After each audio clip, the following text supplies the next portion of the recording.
have any fellow juice lovers out there? Ask anyone in my life and they'll tell you I almost always have a jar of fresh juice in my hand. So why not mix some up in a cocktail? It essentially turns your end-of-day drink into a health food, right?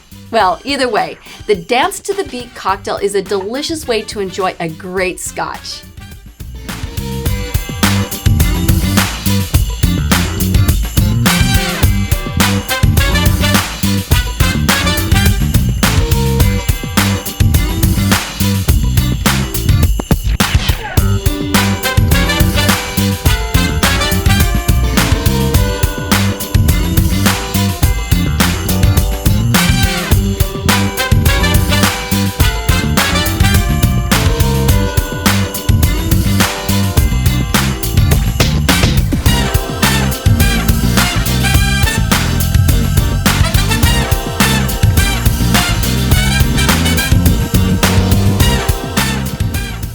The color of this drink makes it perfect for any holiday happy hour, and because I love pressing my own juice at home, I'm wondering what other juice cocktails should I make? So while I can go dream up more recipes, be sure to mix up Dance to the Beet. This amazing cocktail is Queen Bee approved.